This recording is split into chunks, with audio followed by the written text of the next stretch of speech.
vamos a hablar acerca del Evangelio. Hoy vamos a hablar del Evangelio. A veces no tenemos muy claro qué es el Evangelio. Pensamos que el Evangelio es todo el cristianismo, pensamos que el Evangelio es toda la doctrina, que son todas las enseñanzas, que son todos los temas, pero la verdad es que no es así. El Evangelio es el centro de la doctrina, es el centro de la Biblia, y hoy vamos a estudiar un poco qué es el Evangelio. Ya estudiamos ahorita en este tema, hermanos, pues ya tendrás que echar mano de lo que ya has aprendido en estas semanas, de ciertas doctrinas, y no vamos a detenernos mucho para recordarlas. Sin embargo, tal vez hagamos algunas puntualizaciones. Y bueno, dentro de las enseñanzas que hemos estudiado, si recordarás, hablamos en una ocasión acerca de la revelación. Hablamos de la revelación, que hay una revelación natural o una revelación común, que es la que Dios ha dado al hombre a través de su creación, ¿no? Romanos 1 dice que todo lo que conocemos de Dios es porque Él nos lo ha dado a conocer. En otras porciones dice que los cielos cuentan la gloria de Dios. En fin, hay una revelación natural, una revelación común. Y también estudiamos en aquella ocasión acerca de la revelación especial, y esta se encuentra resumida o se encuentra contenida, y es toda la palabra de Dios, en donde encontramos detalles especiales como que Cristo, el Hijo de Dios, el Verbo de Dios, se encarnó y vino a la tierra y murió por nuestros pecados, satisfaciendo así la ira de Dios y proveyéndonos salvación y vida eterna. El Evangelio, hermanos, es el centro del cristianismo. De hecho, tú sabes, hoy la iglesia cristiana es definida, muchos nos conocen y es correcto, como evangélicos. Pero muchas veces no nos detenemos a pensar por qué es que somos denominados de esta manera, por qué somos nosotros conocidos así. Y nada más como un pequeño dato histórico, hermanos, por ahí del siglo XVII se empezó a manifestar una postura teológica que es conocida como el deísmo. El deísmo lo que plantea, ellos creen en el Dios creador, creen en el diseñador inteligente de todas las cosas, pero niegan y no creen la revelación especial de este. ¿Qué quiere decir esto? Ellos creen que Dios fue un creador como aquel relojero que diseña, crea un reloj, le da cuerda y lo deja allí a su suerte y no tiene más allá interacción con su creación. Ellos niegan la revelación especial de Dios, es decir, todo lo que la Biblia dice, porque esta manifiesta la soberanía, la cercanía, el evangelio de Dios hacia los hombres. Entonces, por ahí del siglo XVII empezó esto, y ya por ahí del siglo XVIII, como una respuesta de la iglesia, empezó a usarse el término evangélicos. ¿Por qué? Porque el centro, lo más importante que encontramos en la Biblia respecto a la revelación especial de Dios es el evangelio. ¿Y el evangelio qué es, hermano? El evangelio significa, la palabra evangelio significa buenas nuevas o gratas nuevas, buenas noticias. Entonces, dentro de toda la revelación especial, la revelación escrita de Dios, encontramos el centro, que son las buenas noticias. Y las buenas noticias son que hay salvación para el hombre, que Dios estableció un plan de redención para el hombre que cayó en el pecado, que cayó en una condición de depravación, en una condición de incapacidad de encontrar, de alcanzar lo bueno, de poderse ayudar a sí mismo de alguna manera. Este movimiento evangélico empezó a expandirse y bueno, llegó aquí a América Latina, al continente americano, llegó ya prácticamente con esa sola denominación, evangélicos. Es por eso que el evangélico hoy lo puede definir, puede ser un bautista, un presbiteriano, un pentecostés, puede ser ¿cuáles son los? Metodista, y todos pueden estar identificados bajo la bandera del evangelicalismo o pueden ser llamados evangélicos. Aquí en nuestra cultura no figura tanto, hasta ahora un poco, la etiqueta de protestante. Ha sido un poco más común que se nos denomine evangélicos. Pero entonces, el evangelio son las buenas nuevas de salvación para nosotros, para los hijos de Dios. No todas las doctrinas, hermano, no todas las doctrinas son el evangelio. Eso es algo bien importante. Y ahorita vamos a ver 5 puntos que espero que el Señor nos permita darlos con claridad para poder entender cuál es la importancia y el alcance del Evangelio y conocer el Evangelio, hermanos. Es muy curioso que pese a que somos denominados evangélicos, es curioso y a la vez preocupante, o al menos inquietante, que un gran alto sector de la población denominada evangélica no conozca el Evangelio. Por eso nos encontramos predicadores que predican todo menos el Evangelio. Predican su iglesia, predican su música, predican su testimonio, predican a su pastor, predican las instalaciones de su iglesia, predican las actividades que las iglesias llevan a cabo. Fíjate que aquí hay actividades para jóvenes, hay para niños, hay para damas, hay para momento, pero eso no es para evangelizar. La materia prima del evangelismo, hermanos, es el Evangelio. Es importante conocer qué es el Evangelio, sus alcances y algunas de sus características y por supuesto, quién es el Evangelio. Y número uno, vamos a ver la inauguración de la revelación del Evangelio. El Evangelio, hermanos, tampoco vino así como un todo completo, como una mónada, así totalmente un conocimiento ya completo, sino a través de la revelación progresiva de Dios se ha venido dando. Muchos creen que el Evangelio nació con la iglesia en el Pentecostés. Muchos creen que el Evangelio es solamente el producto de la predicación de los apóstoles.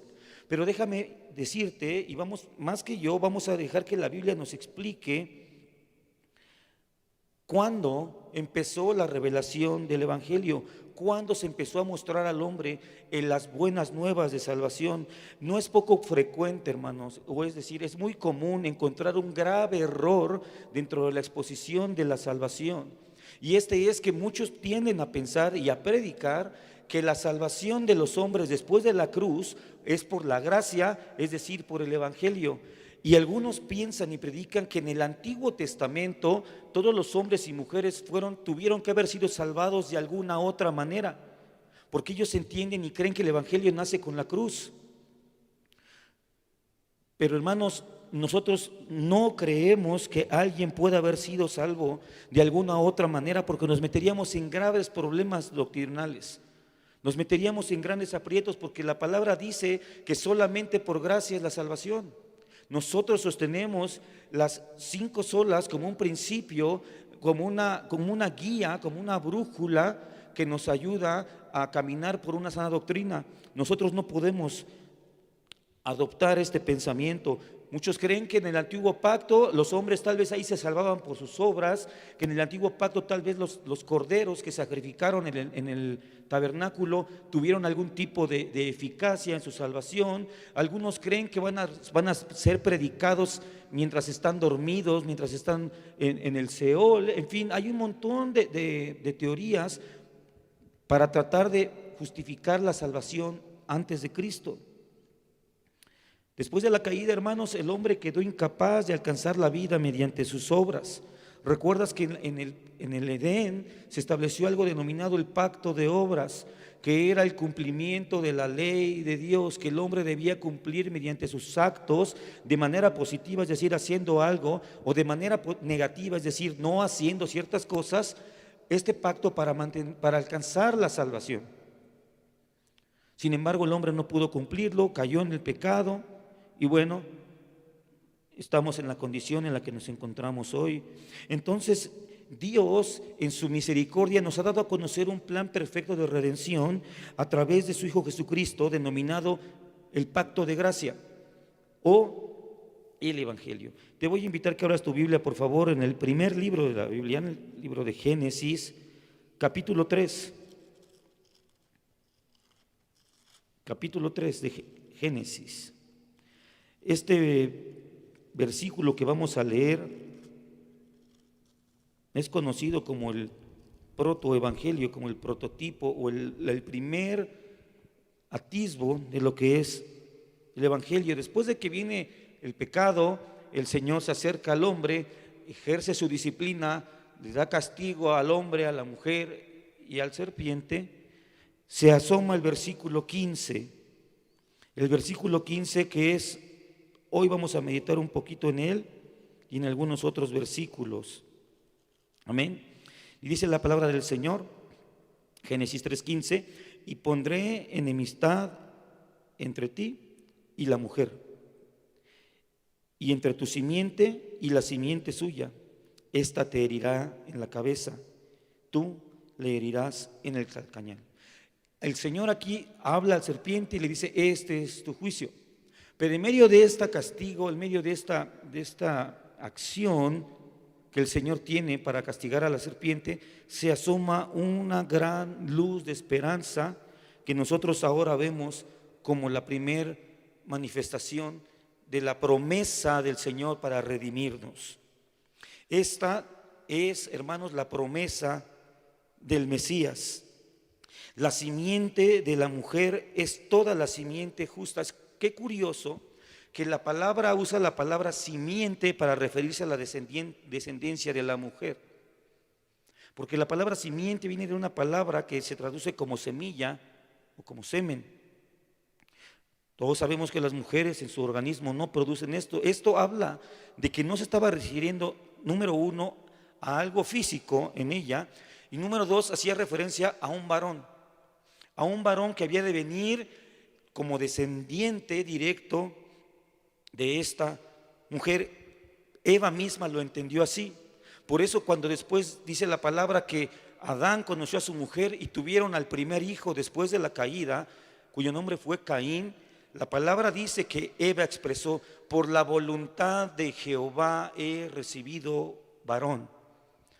Probablemente ella esperaba que esta promesa se cumpliera en este hijo, no lo sabemos. Pero ¿qué podemos saber nosotros? ¿Será que la simiente de la mujer es solamente aquellas que vienen por sangre, por línea genética de ella? Romanos 16:20 dice: y el Dios de paz aplastará en breve a Satanás bajo vuestros pies. La gracia del Señor Jesucristo sea con vosotros. Notemos cómo el apóstol Pablo, escribiéndole a la iglesia que se encontraba en Roma, le dice: en breve el Dios de paz aplastará a Satanás bajo vuestros pies.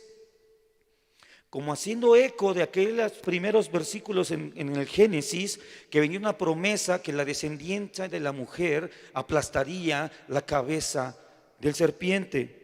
Entonces aquí el apóstol Pablo está identificando a la iglesia como aquel ser o aquella entidad, mejor dicho, en la cual se cumpliría esta promesa. Lo mismo vemos en Apocalipsis capítulo 12 versículo 17. Dice Apocalipsis 12, 17: entonces el dragón se llenó de ira contra la mujer y se fue a hacer guerra contra el resto de la descendencia de ella, los que guardan los mandamientos de Dios y tienen el testimonio de Jesucristo. Aquí ya es un poquito más específico. Aquí claramente se nos está diciendo que la descendencia de la mujer son aquellos que guardan los mandamientos de Dios y tienen el testimonio de Jesucristo. La iglesia, no todos los congregantes, no todos los confesantes, los que confiesan ser cristianos, sino aquellos que guardan los mandamientos de Dios y tienen el testimonio de Cristo Jesús. Entonces la descendencia de la mujer somos nosotros, somos la iglesia. Génesis 3:15 es la primera de una larga serie de profecías acerca de la salvación. Es la primera de una serie de muchas y vastas profecías que hablaron de la esperanza que había de venir del Salvador, del Mesías. Hechos 13:32 dice: y nosotros también os anunciamos el evangelio de aquella promesa hecha a nuestros padres. Aquí el autor del libro de los Hechos ya hace una referencia muy clara acerca del evangelio con la promesa hecha a los padres. Y en el pensamiento judío, los padres no se referían a sus progenitores, sino a aquellos que como cultura, como nación les habían dado origen. Por supuesto, es muy común leer en los evangelios cuando hablaban del padre Abraham, pero sin duda el máximo padre del pueblo de Israel, ellos lo identifican en Adán. Gálatas 4:4 dice lo siguiente: pero cuando vino el cumplimiento del tiempo, Dios envió a su Hijo, nacido de mujer. Nacido de mujer, es Cristo, aquel hijo que le fue prometido a Eva, a través del cual la redención del hombre sería llevada a cabo. Cristo, el Evangelio de Cristo, es el desarrollo completo de un proceso de revelación, hermanos, que ha pasado a lo largo de la historia para entender y llegar a comprender el Evangelio. Y me refiero de una manera parcial, porque sabes algo, hermanos, a veces perdemos de vista la importancia del Evangelio. Pensamos que es algo complementario al cristianismo y a veces le damos tanto énfasis a otras doctrinas o a otros aspectos de la vida cristiana en las cuales nos estamos hasta peleando y estamos descuidando el centro y lo más importante. Nosotros ahora hemos recibido una mayor luz, una mayor revelación acerca de lo que es el Evangelio. Es un proceso, una revelación cuyas raíces se extienden, hermanos, muy atrás, muy hacia atrás en la historia. Fíjate que en Hebreos capítulo 11, versículo 13, en la famosa galería de la fe, este espacio que el Señor escogió apartar para honrar a los hombres y las mujeres que actuaron con fe, que actuaron con justicia, que actuaron de una manera que son dignos y dignas de ser elogiadas por el Señor mismo al mencionarlos en su palabra. Dice lo siguiente, Hebreos 11, 13, hablando de Abel, de Enoc, de Abraham, de Sara, ¿cómo se llama esta mujer? Se me olvidó su nombre. Rahab, la prostituta. El Señor habla de ellos y dice que alcanzaron las promesas de salvación, que las creyeron y las alcanzaron por un buen testimonio. El libro de Lucas, el evangelista Lucas, el doctor Lucas, 3 veces hace referencia e identifica quién es el verdadero y el fiel Israel, el remanente fiel de Israel, y son aquellos que esperaron la fe, con fe, el cumplimiento de las promesas de redención. ¿Recuerdas estos 3 casos? Uno fue Simeón, aquel anciano a las puertas del templo. La otra fue Sara, la profetisa, que también esperaba a las puertas del templo, y después hace mención de José de Arimatea, y en los 3 casos dice, ellos esperaban el cumplimiento de la promesa. Los honra de manera especial, identificándolos en medio de aquella generación, o al menos en medio de muchos, como hombres y mujeres que tenían una característica que él consideró digna de subrayar, y esta era que estaban esperando fielmente el cumplimiento de la promesa. ¿Cuál promesa? La promesa del Mesías. Génesis 3:15. La salvación jamás, hermano, jamás ha estado relacionada a otra cosa que no sea con la fe puesta en la revelación del Redentor.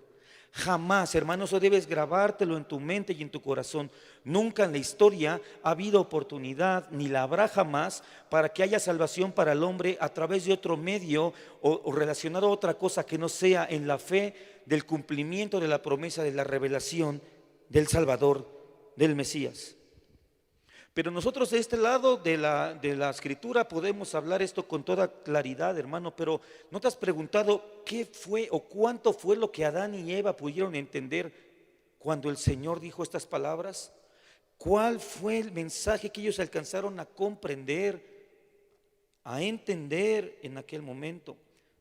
Génesis 3:15 es un pasaje, es un versículo muy breve y muy poco preciso. Habla hasta cierto punto de una manera un tanto ambigua. No define temporalidad, no define una personalidad, no define un método, solamente define que dice que va a haber violencia, pero que la simiente de la mujer va a vencer. Tampoco les explica a grandes rasgos cuáles van a ser los beneficios de esta victoria. Simplemente les dice, va a haber un conflicto, pero la simiente de la mujer ha de salir victoriosa. Ahora, nosotros no podemos juzgar a Adán y Eva como de ignorantes o de poco conocedores, hermano. Tendríamos que ponernos en su condición. Nosotros ahora conocemos no solamente el nombre, allí se identificó como simiente. Más adelante, en una profecía de Isaías, se le conoce como Emanuel. Ellos ya no lo conocieron. Y después, con la manifestación de Cristo, conocimos que es un hombre Jesús. Y más adelante supimos que Él es el Señor, que también es un título, un nombre de Cristo, nuestro Señor. Sin duda, Adán y Eva entendieron mucho menos que nosotros ahora en el nuevo pacto, pero vamos a ver que lo que entendieron tampoco fue tan insuficiente. Fue lo suficiente y necesario para que en ese momento la promesa de la salvación en Cristo se quedara marcada en el pensamiento, en el corazón de ellos, y que a la postre viniera a dar una nación como el pueblo de Israel, que fielmente, muchos de ellos, no todos, guardaron esta promesa. ¿Cómo es que estas palabras tan ambiguas vinieron a traer unas convicciones tan firmes en una nación? Vamos a ver 3 puntos que podemos ver que en este versículo, Génesis 3:15, Adán y Eva pudieron entender. Número 1, ellos pudieron saber que la salvación era por gracia. ¿Cómo? Puesto que en Génesis 2:16 el Señor ya les había dicho que la paga del pecado era muerte. Ellos ya sabían que la paga del pecado era la muerte, y ellos sabían que eso es lo que merecían. Ellos conocían el carácter del Señor, ellos conocían la integridad del Señor, la justicia del Señor, y por supuesto sabían que si el Señor había dicho que eso era la paga, ellos sabían que ellos eran dignos de esta sentencia sobre sus vidas. Tenían claros que debían morir. Entonces, si el Señor les estaba dando una promesa de salvación, ellos tenían más que claro: Señor, yo no merezco esto, yo merezco la muerte. Es tu gracia lo que nos está abriendo este camino de esperanza. Debemos notar que la promesa de Génesis 3:15 fue una promesa unilateral y espontánea. Dios, de su simple voluntad, como dice la palabra, por el afecto de su voluntad, porque le plació. Él no tenía ningún compromiso con Eva ni con Adán. Él no tenía por qué haber hecho esto. Simplemente y sencillamente por su santa voluntad, de manera unilateral y espontánea, da esta promesa. Esto es pura gracia, hermanos. Esto es pura gracia. Ellos sabían que no podían participar sus obras. No podía participar sus obras. Es más, ni siquiera le dijo a Eva: tú vas a ser la que vas a reivindicar. No, va a ser uno de tus hijos. Tú no puedes hacer nada, Eva. Tú no puedes hacer nada. Número 2, Adán y Eva supieron que la salvación era por fe. ¿Por qué? Porque las promesas de Dios deben ser creídas y deben ser confiadas. Y tenemos testimonio de que tanto lo creyeron que el Evangelio y esta promesa permaneció por siglos en sus descendientes. Ellos enseñaron fielmente a cada uno de sus hijos que el Señor había de cumplir la promesa que hizo. Muy probablemente a los varones le decían: mantente en rectitud, tal vez tú seas el cumplimiento de la promesa, porque no entendían, no veían todavía que no había de ser un hombre como nosotros, un hombre caído, sino habría de ser un hombre santo y sin pecado, que es nuestro Señor Cristo Jesús. De esta manera, Adán y Eva no solamente podían vincular esta promesa a la gracia, sino también a la fe. Ellos debían confiar y esperar. Sabían que tenían que confiar en el Señor, y sabían que el Señor es confiable para depositar toda nuestra esperanza en Él. Un tercer punto es que ellos sabían que la salvación sería mediante un redentor venidero. Ellos sabían que más adelante vendría un redentor. El triunfo sobre Satanás y el pecado no se daría por sus propios esfuerzos ni sus propios méritos, sino por la obra salvífica de uno que vendría más adelante. Es sorprendente, hermanos. Yo cuando veía esto me gozaba en el Señor, porque mira, hermano, ahorita estamos escuchando y viendo muchas personas que cuando nos encontramos con enseñanzas bíblicas que no hemos oído, lo cual no significa que no estuvieran ya ahí, se hacen comentarios. Y he escuchado gente que dice: es que ¿de dónde se sacaron las 5 solas, hermano? Ahorita aquí en Génesis 3:15 encontramos 3: solo por gracia, solo por fe, solo por Cristo. Génesis 3:15, y ya se están asomando. No son situaciones nuevas ni del siglo XVI. Desde el principio de la historia, Génesis 3:15 le enseñó a Adán y Eva y nos enseña ahora a nosotros que la salvación según la promesa es solo por gracia, solo por fe, solo por Cristo. No está sola escritura, todavía no se había escrito nada. Amén.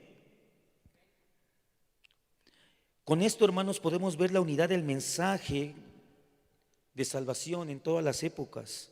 Los hombres han sido siempre salvos de la misma manera y por el mismo evangelio. Te mencioné la galería de la fe, Hebreos 11, en el versículo 39 y 40. Después de esta larga lista de hombres y mujeres que el Señor elogia, dice lo siguiente: y todos estos, Hebreos 11, 39 al 40, y todos estos, aunque alcanzaron buen testimonio mediante la fe, no recibieron lo prometido, proveyendo Dios alguna cosa mejor para nosotros, y ojo en esta última, para que no fuesen ellos perfeccionados aparte de nosotros.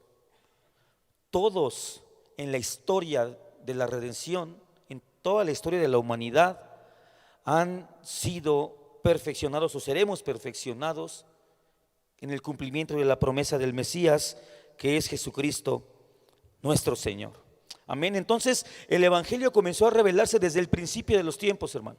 Desde el principio, desde que el hombre cae, el primer acto, de hecho, el primer acto de gracia que encontramos en la palabra es cuando el Señor mismo les viste. Ellos caen, quedan desnudos, avergonzados, en la vergüenza, y el Señor se presenta ante ellos o a ellos y los viste. Un acto de gracia, pura gracia. No los vistió porque Él no los pudiera ver, no los vistió para Él sentirse más cómodos, no, los vistió para que ellos se sintieran un poco aliviados en medio de la situación que se encontraban, por misericordia. Ahora vamos a ver un segundo punto y vamos a ver por qué es necesario el evangelio. ¿Cuál es la necesidad del evangelio, hermano? La Biblia explícitamente declara que el ser de Dios, la sabiduría de Dios, la santidad de Dios, la justicia de Dios, la ley de Dios, la ira de Dios y la bondad de Dios, es decir, su gracia común, se revelan claramente en su creación. Es donde estos deístas encuentran esto, no son ateos. Ellos creen en Dios por la simple observación de la naturaleza, por la observación de lo creado, de la creación. Encuentran que hay un Dios, y si hay mucha gente que cree en un Dios, pero no les es suficiente, no alcanzan la revelación especial de Dios. Aunque la gracia común de Dios, su bondad, su poder son evidentes en la creación, y según Romanos 1 dice que ante tal revelación nadie va a poderse excusar. Dice, de manera que no tienen excusa. Nadie se va a poder excusar de no rendirle adoración al Señor por la observación de su obra. Sin embargo, esta revelación de Dios no es el evangelio. El poder, su ira, su justicia, su ley, su santidad, su salvación, su sabiduría, no son el evangelio. No son el evangelio. La Biblia afirma que solamente a través del conocimiento de Cristo, es decir, del evangelio, pueden ser salvos los hombres. No hay otra forma en que los hombres puedan ser salvos, solamente ante la exposición al evangelio de Jesucristo. Hermanos, por mucho tiempo escuchamos doctrinas muy hermosas, doctrinas muy sorprendentes, doctrinas muy interesantes, que los giborims, que los nefilims, que los cibernéticos, y está bien, hermano, porque hay que conocer, como dijo el apóstol Pablo, porque no me he resistido a exponerles todo el mensaje de Dios. Todo debe ser predicado, hermanos, pero eso no salva a nadie. Eso no salva a nadie. Me acuerdo en aquellos años, los 90, cuando se dio este boom del tema de los códigos secretos en la Biblia, Porque cada letra en hebreo tiene un valor numérico y esos números se codificaron en una computadora y encontraron patrones donde aparecían ciertas palabras que parecían anticipar los hechos del futuro, del pasado. Aparecían nombres como Hitler, como Napoleón, años, fechas, acontecimientos, Galileo Galilei, en fin. Y eso era wow, boom, boom, boom. Y yo escuchaba a los hermanos y yo era un jovencito y sí, impresionante, pero te predicaban los códigos secretos, pero esto no tiene mayor consecuencia. ¿Sabías que hay quienes han encontrado códigos secretos en el libro de Moby Dick? Digo, es algo sorprendente, interesante para considerarse, pero no es el evangelio. Nosotros somos evangélicos, nosotros somos cristianos. Nosotros debemos conocer, amar y atesorar los secretos y las profundidades del evangelio.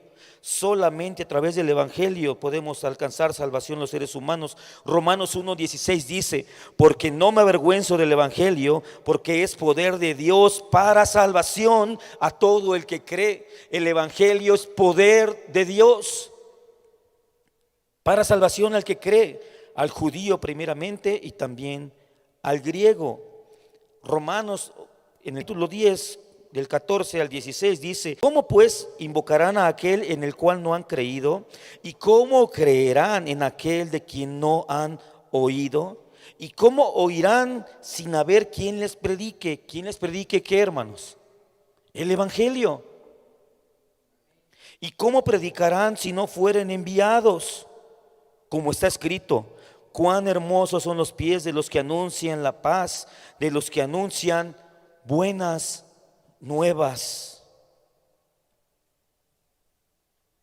La revelación natural no es suficiente.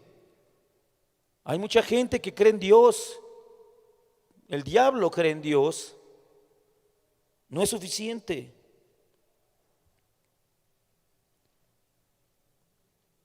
Es importante, hermanos, evangelizar. Nosotros, hermanos, estamos caminando en una línea de doctrina con fundamentos reformados. Y fíjate que a los reformados a veces se interpretan mal las doctrinas o las enseñanzas, porque muchos piensan que nosotros estamos adheridos y confesamos y creemos en las doctrinas de la gracia, que hay una salvación incondicional, que hay una elección especial.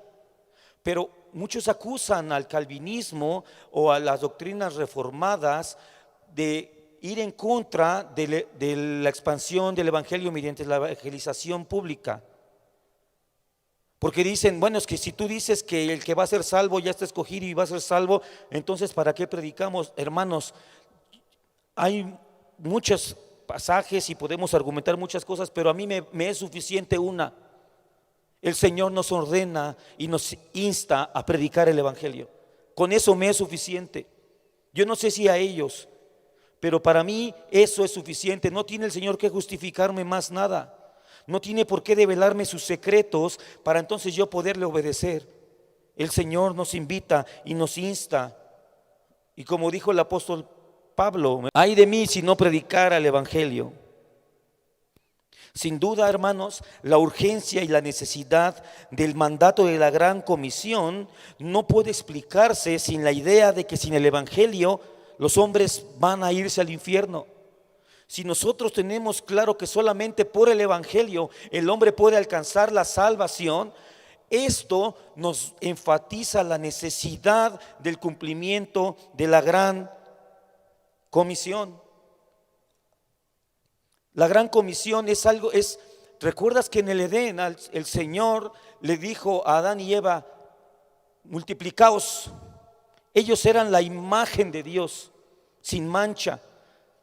Ellos en cierta medida manifestaban la gloria de Dios. Y digo en cierta medida porque el único hombre que la ha manifestado en plenitud es Jesucristo. Pero cuando el Señor les da ese mandato: multiplicaos y henchid la tierra, lo que les estaba diciendo es: multiplíquense. Ellos eran hijos de Dios. Multiplíquense y llenen la tierra ¿de qué? De hijos de Dios. La caída impidió esto en Adán. Pero ahora nosotros en la iglesia, como iglesia, el Señor nos vuelve a repetir este mandato. Ahora ya no es una multiplicación física o genética solamente, porque teniendo hijos también podemos expandir el reino, educando siervos y siervas de Dios, cristianos que defiendan su palabra. Pero a la iglesia nos dice: multiplícate, iglesia, haz lo que Adán y Eva no pudieron. Multiplícate, llena la tierra de hombres y mujeres que reflejen la imagen de Dios. Y esto es el evangelismo. En esta revelación del evangelio, hermanos, encontramos también la soberanía de Dios. En este contexto, la soberanía la entendemos como la completa independencia y libertad de Dios al otorgar la luz del evangelio a los hombres y las naciones. Él, de manera libre e independiente, ha decidido darnos su evangelio. Él decidió revelarlo a nosotros los hombres para que los escogidos sean salvos a través de este evangelio. ¿Por qué decimos que fue independiente y que es de una manera soberana? Dios no estaba obligado. Para salvación a nadie, hermanos, le ha aprovechado la revelación natural. Nadie ha visto el sol. Yo recuerdo que hace muchos años leí un poema de Nezahualcóyotl que a mí me impactó mucho, porque yo dije: wow, este hombre vio a Dios, hermano. Él no recibió la predicación del evangelio. Él murió y no llegó aquí la cultura judeocristiana. Sin embargo, escribió lo siguiente y decía: sol, dile al que te creó que lo amo. Yo cuando leí esto, es muy breve, dije: wow. Él vivía en una cultura politeísta y se pudo dar cuenta que no solo podía haber un solo Dios. Para su cultura el sol era una gran deidad, y él reconoció a través de la observación de la creación que había un Dios creador sobre todas las cosas. Y ¿sabes algo? Llegó a amarlo. Eso es impresionante, la revelación natural de Dios. Pero ¿sabes algo? No es suficiente. No es suficiente. Sin Cristo Jesús no es suficiente. Por muchas buenas intenciones, por su buen corazón, por su gran sensibilidad artística que este hombre tenía, por las grandes y buenas obras que hizo en su comunidad en su época, no es suficiente. Si no fuera la voluntad de Dios, Él no nos hubiera dado jamás esta promesa, esta luz de esperanza. Jamás nos hubiera capacitado para podernos asir de esta esperanza. Solamente por su soberana voluntad y su beneplácito. Bendito sea el Señor por su evangelio. El evangelio es la respuesta inmediata del amor del Señor ante aquellos que no merecían ser amados. En ese momento, hermanos, Él en su mente eterna ya se había despojado de su Hijo. Cuando Él le dijo a la mujer: en tu simiente, Él sabía de quién estaba hablando. Hermanos, por eso la palabra nos dice que seamos prontos en perdonar. No es posible que nos pasemos, que acaso somos mejores que Dios. ¿En qué periodo tan corto el Señor ya los había perdonado? Ya había decidido dar a su Hijo, ya sabía qué muerte iba a vivir, y lo hizo por ti y por mí, que estábamos representados en Adán y Eva. Las doctrinas de la gracia, hermanos, no buscan destruir el celo misionero, sino todo lo contrario, hermano. Son esas doctrinas las que defienden y cuidan este celo de una total destrucción. Vamos a ver algunos puntos, los voy a leer muy brevemente, que de lo que plantean las doctrinas de la gracia, y veamos cómo nos llevan al evangelismo, a la expansión del evangelio. El hombre está totalmente depravado y es incapaz de aprovechar la luz del evangelio, esta luz común. Dios es soberano en la salvación, no le debe nada al hombre. El hombre no tiene ninguna oportunidad de alcanzar la salvación. Dios nos ha regalado su evangelio a quien Él quiere, porque no le debe nada a nadie. El evangelio es el único medio escogido por Dios para salvar a sus elegidos. No es posible la salvación por ningún otro medio más que por el que Dios ha designado, pues Él es soberano. El evangelio no necesita ser complementado mediante el libre albedrío del hombre y ningún otro medio humano El Evangelio es la forma eternamente decretada por Dios para salvación. Entonces llevaremos el Evangelio confiando y siendo impulsados por la soberanía de nuestro Dios en su Evangelio. Hermano, es porque sabemos que hay elegidos, y algunos son elegidos y otros no, que debemos predicar el Evangelio con más ahínco. Porque ¿sabes algo? No sé si tú has tenido la experiencia de predicar en público, pero cuando lo estás haciendo, si no tienes esto en mente, hay una incertidumbre tan grande, porque dices, ¿será que alguien va a entender? ¿Será que la gente, tengo que predicar muy bien, tengo que hacerlo muy bien, tengo que hacerlos llorar, tengo que conmoverlos? No, mi hermano, si tú estás predicando el Evangelio, aunque sea con una boca torpe, pero si allí está el elegido del Señor, ha de ser llamado a la vida eterna por el poder del Espíritu Santo. No depende de tu calidad de expositor, no depende de tu calidad de evangelista. Como yo he escuchado hermanos que dicen, es que ellos no saben evangelizar, yo sí sé cómo evangelizar. Aquí en la iglesia, hermano, diciendo eso.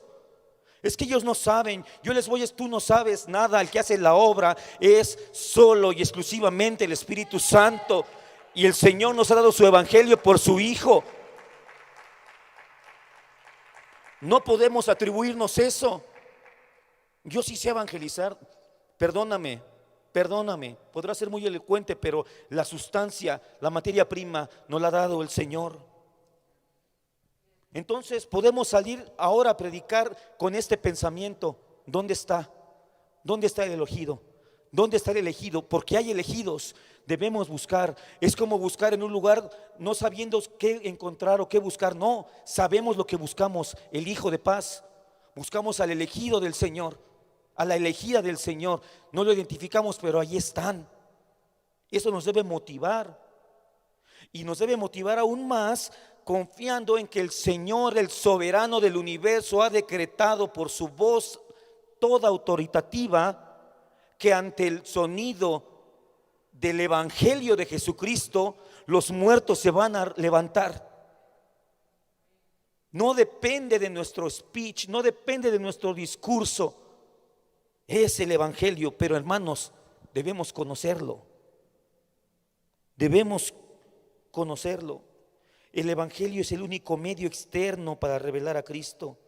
Es el único y es completamente suficiente. Esa es la suficiencia del Evangelio. No podemos decir que el Evangelio como una historia, porque al final, hermanos, es una historia histórica, verídica, comprobable, lógica. No es una fábula, no es un cuento, no es una metáfora. Jesucristo vino y padeció en carne, como dice el credo de los apóstoles. Padeció bajo Poncio Pilato.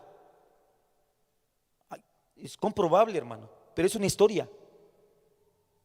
No podemos decir que si yo grabo hago que un incrédulo grabe esta historia, de manera inherente va a transformar a la gente. Esto es inadecuado. No puede convertirlo así. Debe ir acompañado por el poder regenerador del Espíritu Santo, hermanos.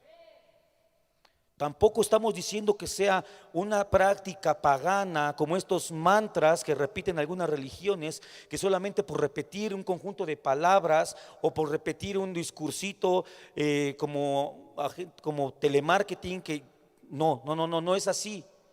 No es de que llames el teléfono, marques al azar y digas el Evangelio así. No, tiene que ir acompañado por el poder del Espíritu Santo. Tiene que ir.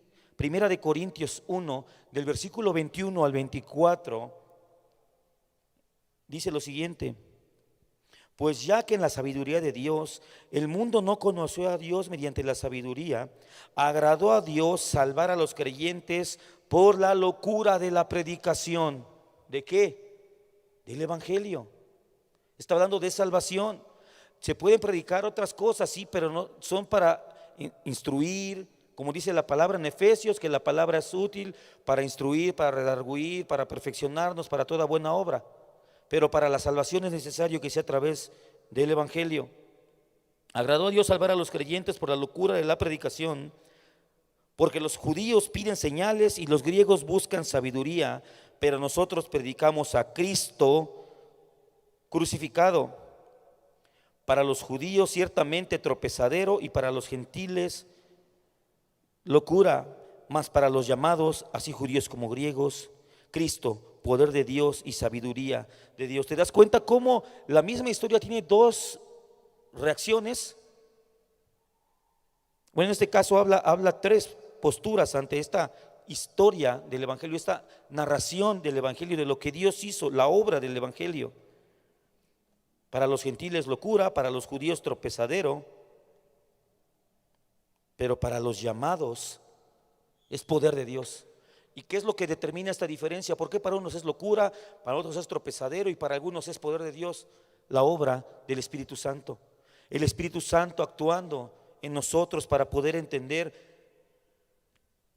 Es increíble, hermanos, ver cómo hay unos videos en internet que te recomiendo ver, que se llama Living Waters o Aguas Vivas, donde están exponiendo el Evangelio de una manera muy bíblica y muy correcta, y cómo las personas, al solo el empezarles a decir el Evangelio, cómo empiezan a cambiar sus rostros y empiezan a llorar. ¿Por qué sucede esto? Hay otros que se enojan ahí mismo, se ríen, se burlan. ¿Cuál es la diferencia? ¿Debilidad emocional? Yo no creo eso. Yo creo que es el Espíritu Santo el que está cambiando sus corazones de piedra en carne para vida eterna. Una lámpara, hermanos, para encenderse y iluminar una habitación completa necesita dos cosas. Número uno, una bombilla o un foco. ¿Ok? ¿Estás de acuerdo? Pero por sí misma sola no es suficiente. No puede iluminar nada. La segunda cosa que necesita es energía eléctrica. La energía eléctrica por sí sola te puede electrocutar, nos puede matar, pero requiere de un medio, el foco, para iluminar una habitación. De esta misma manera, un tipo de analogía imperfecta, por supuesto, no precisa porque hablamos de Dios. No puedo comparar la electricidad con el Espíritu Santo, porque eso sería caer en la herejía de los testigos de Jehová, que dicen que es energía solamente, es una persona. La diferencia está que el Espíritu Santo actúa con voluntad y se nota cómo cuando solamente escoge a los llamados, cuando activa el corazón de los que son suyos. El Espíritu Santo, hermanos, es necesario en nuestras vidas, es necesario para la predicación del Evangelio, pero debe obrar también a través del Evangelio. Si el alma del oyente ha de ser iluminada y salvada por la gracia de Dios, a través de la exposición del Evangelio, el Espíritu Santo hará su obra de salvación. Pero hermanos, ¿cuál es el alcance del Evangelio? ¿Sabes por qué? Te decía al principio que creo que en muchas iglesias el hablar del Evangelio es poco frecuente, poco atractivo. Es que ya lo sé, ya lo conozco. La verdad es que no conocemos el Evangelio, hermanos. Tenemos algunas nociones, podemos ver algunas. Mira, tengo a mi niña de 3 años y el otro día salimos a caminar ahí por la casa, paseando el perro, y hay una iglesia católica y tiene pintadas ahí en el vestíbulo, en la pared, tiene varios cuadros pintados y es la pasión de Cristo. Mi niña tiene 3 años. Le he contado la historia del Evangelio y vamos pasando por allí y así ella voltea y dice: mira, la cruz donde murió Jesús. Pero el yo decir que porque he leído un poco más la palabra ante un acto tan sublime como es la muerte, la encarnación, la muerte, resurrección, ascensión del Cordero de Dios, del eterno Verbo de Dios, yo decir que lo entiendo es como decir que mi hija entiende qué es lo que sucedió ahí. Ella tiene nociones, identificó la cruz, sabe que Jesús murió en una cruz, pero no podría ella aún explicar ni exponer el Evangelio como tú y yo somos incapaces.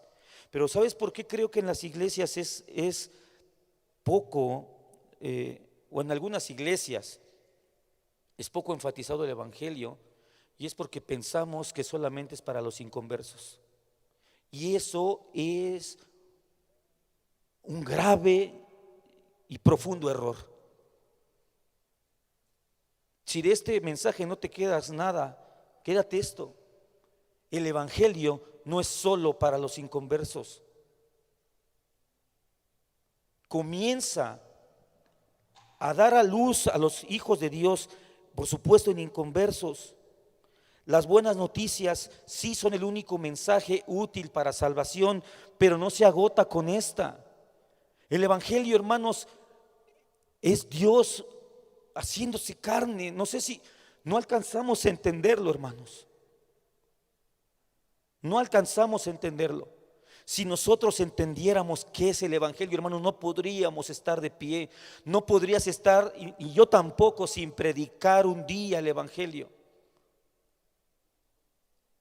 El evangelio no es solo para los inconversos, es para la iglesia. Proverbios 25:25 dice: como el agua fría al alma sedienta, así son las buenas nuevas de lejanas tierras. Debemos, hermanos, este mensaje en medio de una serie de doctrinas tiene una razón de ser. Déjame te platico que esta enseñanza, como sabes, nosotros como iglesia estamos siguiendo la palabra, por supuesto.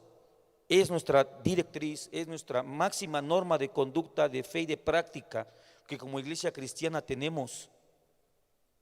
Pero de repente voltear a la iglesia es bueno, hermanos. Te decía al principio que fue por ahí de 1700 que empezó este movimiento para ir en contra de la revelación especial de Dios, ir en contra del evangelio de Dios. Pues es en ese periodo histórico cuando se empezó a enfatizar la importancia del evangelio, porque tal vez en un tiempo se centró solamente en grandes doctrinas, en los fundamentos doctrinales, en los pilares del cristianismo como doctrinas, pero el evangelio se empezó a dejar de compartir. Y fueron hombres como Carlos Spurgeon, como John Stott, como Jonathan Edwards, como George Whitefield, que en ese periodo comenzaron a adoptar el término evangélico porque las iglesias se estaban olvidando del centro que es el evangelio. Nosotros nos debemos y somos consecuencia del evangelio, nos debemos a su predicación. Debemos buscar el evangelio, hermanos. Muchas veces, incluso en nuestras lecturas bíblicas, evitamos regresar a los evangelios porque es que ya lo leí. Queremos ir a libros donde hay más profundidades, donde hay misterios, donde hay cosas más ocultas que requieren más trabajo. Pero hermanos, como acuño esta frase de un hermano, un predicador contemporáneo que dice: hermanos, vamos a pasar toda la eternidad en la presencia del Señor y nunca vamos a acabar de entender la profundidad de su evangelio. Cuando nos veamos ahí, ¿cómo es que tú, hombre, estás aquí? ¿Cómo es que tú eres parte de la iglesia del Cordero? Y espántate, hermanos, todas las creaciones que voltean y vean a un hombre sentado en el trono de Dios. Eso es algo que, hermanos, nos debe dejar boquiabiertos. Jesucristo, todo hombre, todo Dios, absoluto hombre, absoluto Dios y perfecto hombre, sentado en el trono. Y todo esto es por el evangelio, porque Él tomó cuerpo, porque Él se despojó a sí mismo, porque Él vino a nosotros cuando nosotros no podíamos llegar a Él. El evangelio, hermano, nos debe de dar ánimo, nos debe de dar sustento. Vienen a la iglesia buscando, es que el pastor que hable de las riquezas, que hable de la prosperidad, que hable de los milagros. Hermano, no te es suficiente, no nos es suficiente el evangelio. El evangelio nos debe de decir que Dios nos ama, que no escatimó a su Hijo, que Él nos procura, que Él tiene propósitos para nosotros. El evangelio debe de decirnos que tenemos esperanza cuando no haya esperanza en esta tierra y volteamos a ver nuestras circunstancias y nada parece definirse. Debemos decir: yo tengo una hermosa y bella mansión, yo he sido llamado, yo tengo vida eterna. Cristo es mi camino a la vida eterna. Este evangelio fue lo que fortaleció a la iglesia por siglos, hermano, para caminar en los coliseos romanos, en los circos romanos. Pero pensamos que el evangelio es solamente para los incrédulos. Hemos pecado contra el Señor al pensar así. Hemos pecado, hemos ofendido su sacrificio al pensar que yo solamente debo tener en mi boca el evangelio para predicar a los demás. En el evangelio debe estar mi meditación. En el evangelio debe estar toda mi devoción. Mi oración debe estar centrada en la gratitud por la obra redentora del Señor Jesucristo. En la cruz del Calvario.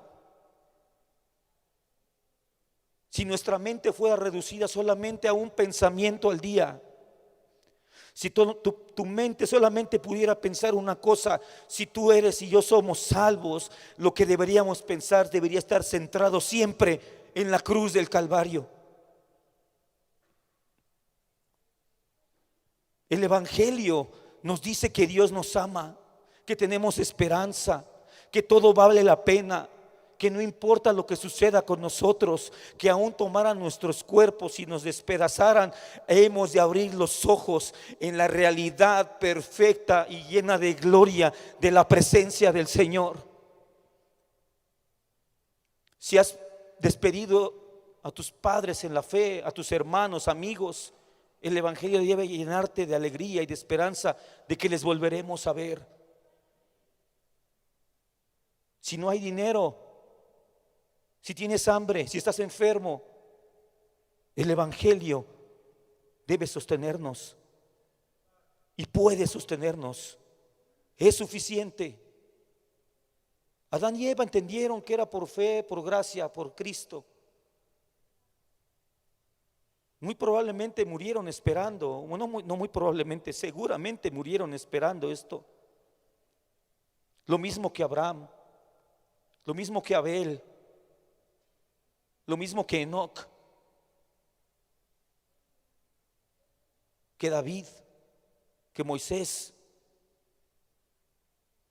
que todos nuestros hermanos.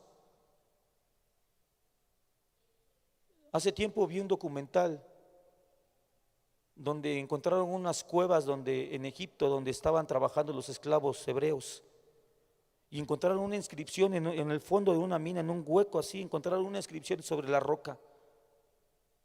Y es un documental secular, pero a mí me hizo llorar, porque estaba grabado en un hebreo muy antiguo. Decía Él, como se referían al Señor, Él, no te olvides de mí.